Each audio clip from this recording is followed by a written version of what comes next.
Shaban Berry, reducing the power of Dragon-type moves. Let's dive in with this gold and silver battle theme in the background. Shout out to Soto as Skarmory and Basculegion hit the field alongside Sneasler and Charizard for Alex. I love to see the Skarmory here, turn one, game one. Sneasler threatening an early fake out, and one of the other advantages of Charizard is that it loses its weakness to water when it goes for its Mega Evolution, as well as increases its defensive capabilities. So even though this Basculegion is boosted up with its Mystic Water, I wouldn't be surprised if the Charizard in its Mega form, Mega X form, would be able to take that attack from the Basculegion, get a Dragon Dance set up, crucially outspeed the Skarmory, and then to be able to put some pressure on that way. Sneasler's going to be retreating as it is first and foremost for Alex here, and Incineroar coming in instead, dropping the physical attack of both of the physical attackers on Francesco's side of the field. Francesco is going to be switching in kind. Skarmory is roosting in its nest of thorns. Whimsicott is going to be rising like the gleeful Cotton Puffet is into the arena. Now, Mega Charizard X has got those blue blaze flames a-glowing, and it's ready potentially to get set up with one of those cheeky Dragon Dances, Ben. But no, just going all in on the offense. Calling it into the Whimsicott, down to 1 HP. Of course, that was once a Skarmory that would have been super effective either way. So a bold switch there from Francesco. But of course, with the Focus Sash, you have so much more room afforded to you to be able to do that. Yes, Flare Blitz causes that recall damage. And now with a follow-up Wave Crash, of course, neutral into Charizard, but it takes it just 11 HP.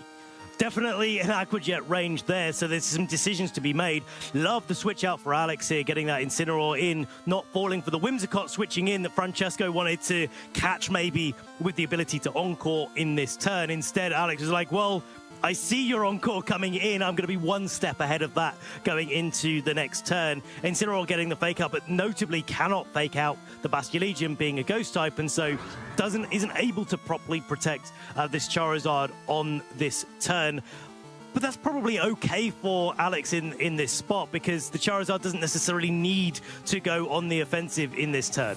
Whimsicott isn't going on the offensive either. It's going on the defensive, switching out for this Skarmory. If it's another Flare Blitz headed in that direction, then things are looking bad, and it certainly is. The Basculegion wasn't even going for the Aqua Jet, but that's going to be 1 HP on the Skarmory. There's no Focus out there. Of course, it's the sturdy ability coming in, and Charizard just takes itself out from the Flare Blitz recall damage. Yes, it's Stalwart the ability once it Mega Evolves, but sturdy beforehand as Wave Crash now super effective into the Incineroar. We're down to 9 HP. These traders mean business. Like, just attack for all of these turns. Now Incineroar gets to munch on its Citrus Berry and get a little bit of health back. It's the Darkest Lariat. Wow, Alex just committing to all of that damage down onto Francesco's side of the field, keeping Francesco honest. And I think this is something that may come back in the later stages of this game, where Alex has just demonstrated, like, I'm not afraid. He's like, Aqua Jet me. Go on, Aqua Jet me, and then if you don't, then my Incineroar gets a free Darkest Lariat into the Basculegion and is able to knock it out, and then you can play from there. Yeah, bish, bash, bosh, splish, splash, splosh, and that Basculegion is back down to the dirt. Sneasler is coming out in its place. There was so much damage dealt all round on that turn. Look, both 2 1 HP Pokemon over on Francesco's side, but what do we always say, Ben? 1 HP is infinitely more than 0. Than 0, absolutely. It's like the Whimsicott coming in does pressure a little bit of Encore next turn, and notably the Skarmory and the Whimsicott are able to protect themselves from any of the fake out from the Sneasler that Alex has brought in. It's going to be quite difficult for Alex to just get a little bit of repositioning going. There's a few like cheeky ways that Alex can get some advantages here with like side parting shot to activate the White Herb, the Unburden, but this is the Focus Sash Poison Touch variant. It's going to be Garchomp coming in as the 4th and final Pokemon for Francesco, and that's going to be Sinistcha as the 4th and final for Alex there as well. This time, Whimsicott is going to be protecting itself. How much can this Garchomp achieve on this turn? Coaching into the Sinistcha. Of course, crucially, coaching will be boosting the defense of that Sinistcha there so it can take more hits. Lovely play. Yeah, really nice. It's not often that you see Sinistcha as such an endgame piece, but when both of your opponent's Pokemon are at 1 HP, I mean, Magurno only has to hit those Pokemon once. Damaging moves can never do any less than 1 overall damage. And so this Garchomp is being on the physical side, is going to have a real tough time knocking out this Sinister. You need that Mega Skarmory Brave Bird to be able to do so, but that's only at 1 HP, so you only get one opportunity to do that. And if another coaching comes out from this Sneasler before that happens, then it's going to be really tough for Francesco to break through it. And the momentum is blowing from behind Francesco now. The Tailwind and now the Earthquake, super effective into the Sneasler, but of course Sneasler is a Pokemon for Alex that is holding that Focus Sash. So it's going to be able to hang on here. Sinister takes it for days being a Grass-type Pokemon, and you're KOing your own Whimsicott, sure, but being on 1 HP anyway, it wasn't long for this match. Besides, and so now it's just this 1 HP Skarmory that's lurking in the back, and there's another coaching. And who'd have thunk it, Ben? Sinister looks like it's going to be the defensive wall that Alex needs here.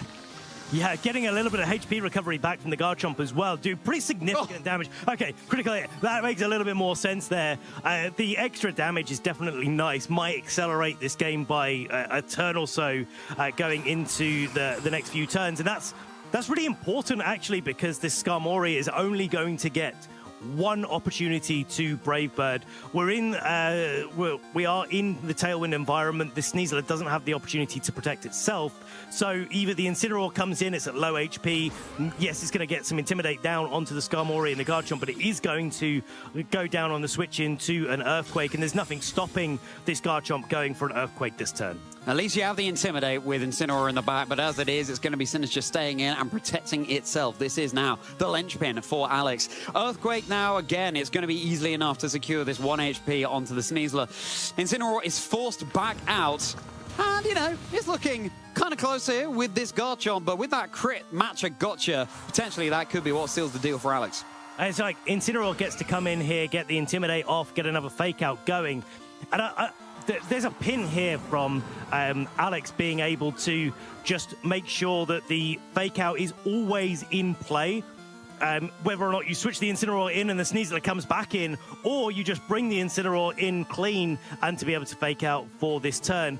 With the Skarmory having just protected itself, that move is likely to fail on this turn as well. Ooh. But Francesco goes for it, knowing that that is their out, getting the double protect there, Fake Out going into it, trying to do that last bit of damage, but the Earthquake is going to come out from the Garchomp. And Incineroar's just a sitting duck on the field now, but let's see if this cat has 9 lives. Here comes that Sinnoh Dragon type, and the Earthquake easily enough now to secure the KO onto the Incineroar, such low HP as it was, and now we really are putting all of our tea into the Sinister basket here. It's going to be able to fire off another match of Gotcha. Of course, what it can also do is cause a burn on the Garchomp, and that would mitigate its damage output even further, but let's see if that will come through. It's going to be healing the Sinister right back up to full HP, but no, the Garchomp is safe. Yeah, now we're in a situation where the Sinister has two boosts for its defense, and the Skarmory has been intimidated as well as the Garchomp. So this Garchomp can change tacks, go for maybe a Rock Slide in this position to stop the Sinister going for the Machigotcha, doing that little bit of damage.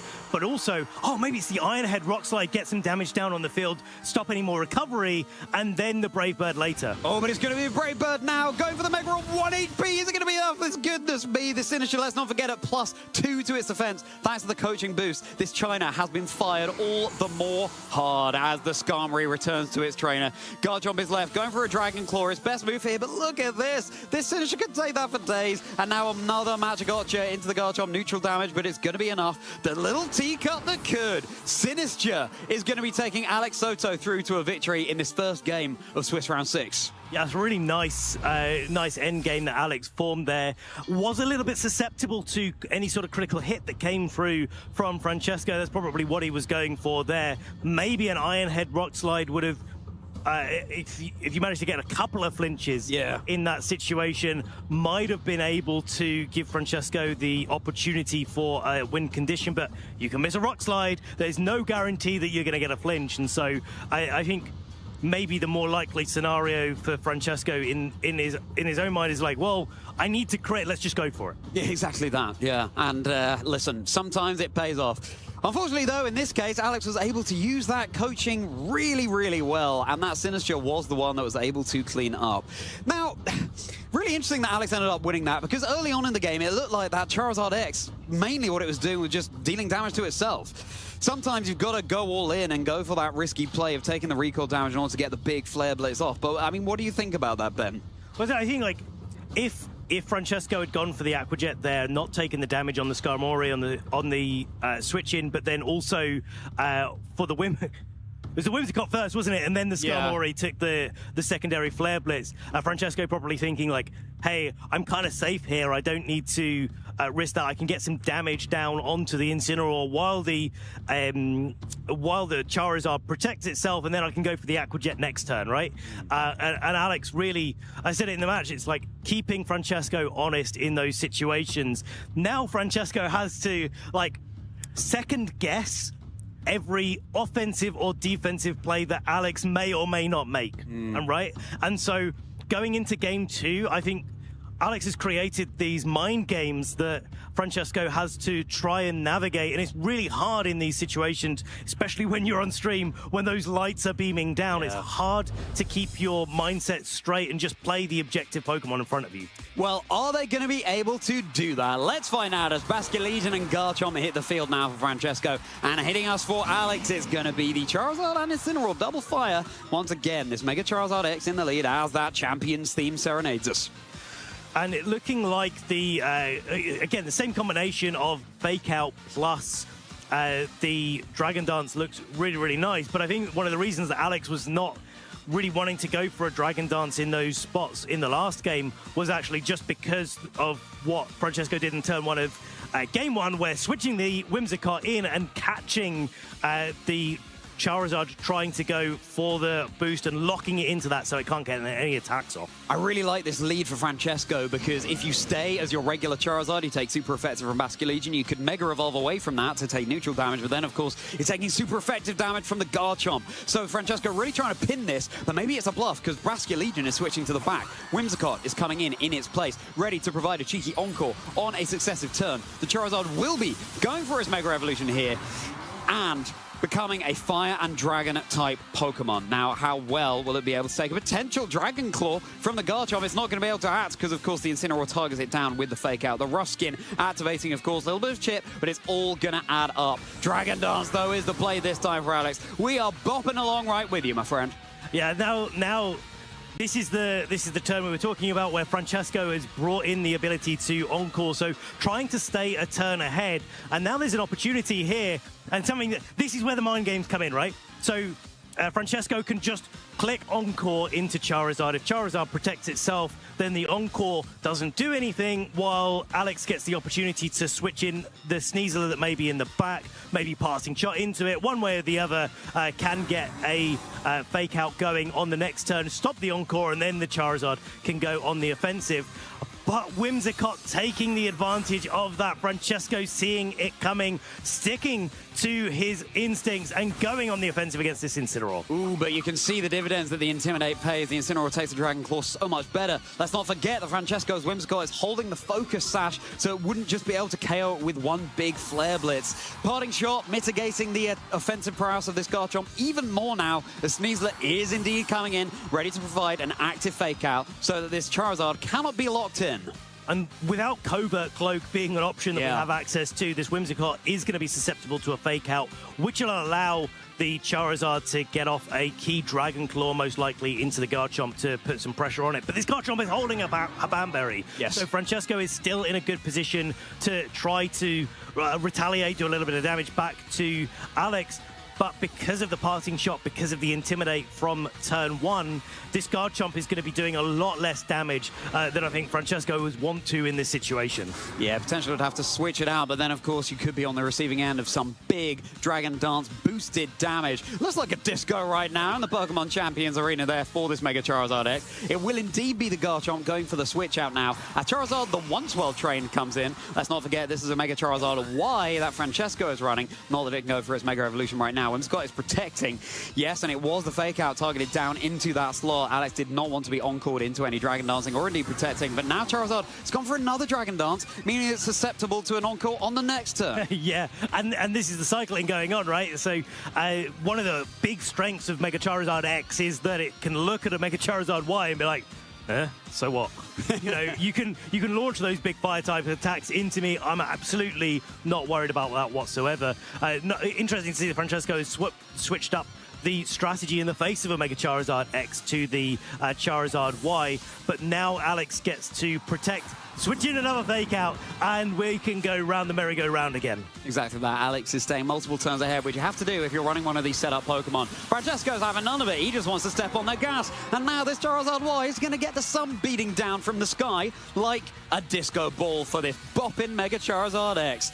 Sunlight is harsh. The heat waves are going to be hitting all the more harshly as well, boosting up the power of something like its Heat Wave. Charizard protecting from the Encore there. Of course, you don't want to be Encored in to protect either, but that's why this Incineroar can hopefully go for a fake out on the next turn. A Weather Ball in the sun. The Incineroar is going to be able to take it, but every little bit of chip damage adds up here. Of course, the Whimsicott can just now protect as well. This really is the battle of Charizard X and the Whimsicott here, cycling in the protects at the right time, and indeed the fake outs. Who is going to end up with the upper hand? Of course, Francesco has to win this to take us to a Game 3, but if Alex wins this game, they are going through undefeated and stamping their ticket into Phase 2. Yeah, it's so difficult for Francesco to be able to break this pin as well, right? Looking at the Pokemon that he has in the back, there's a Basculegion that isn't going to be appreciating a Dragon Claw coming out from the Mega Charizard X. And after the fake out and into the Whimsicott and an attack into the Charizard slot coming out from this Charizard X into Charizard Y, proving once and for all what might be the better Charizard overall, at least in the mirror match.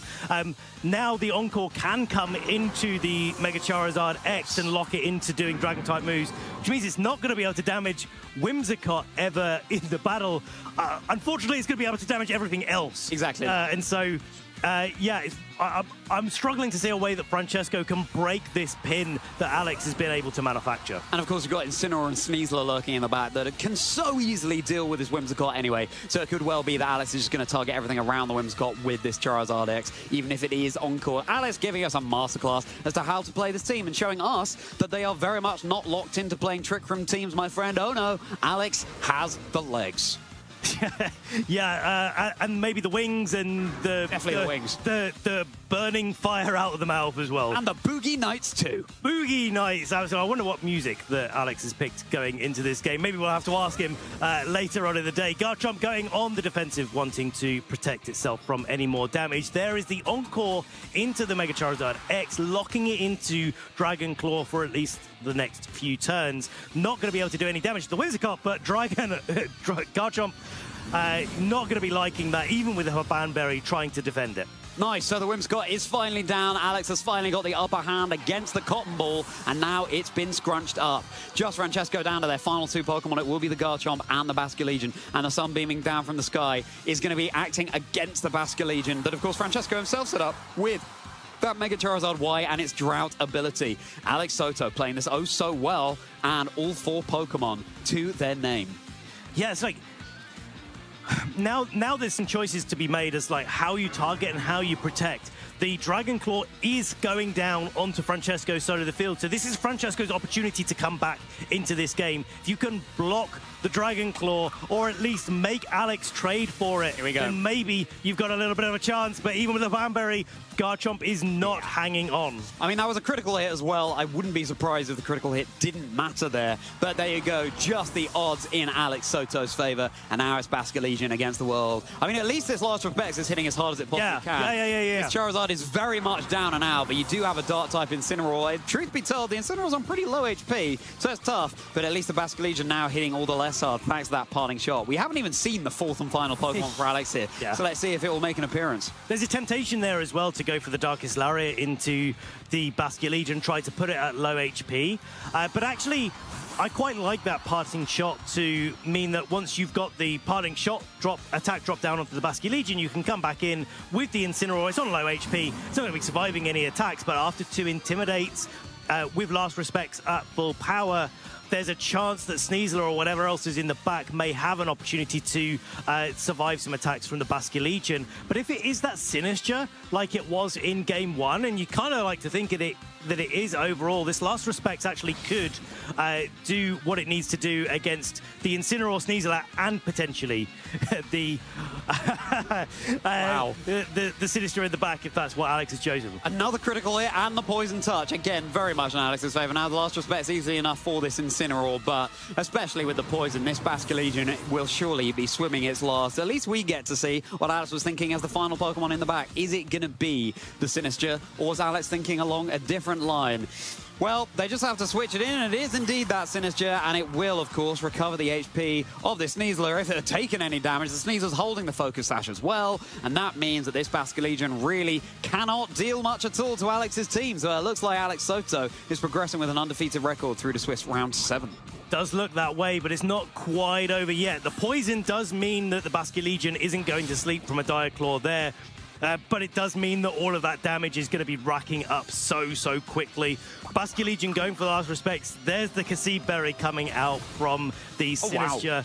It would have gone down if not for the Kasib Berry. And then the next turn, if the Basculegion was able to take the Dire Claw, it would have been able to maybe come back, take us to a Game 3. But as it stands, Alex Soto in Phase 2 of your Turin Special Championships.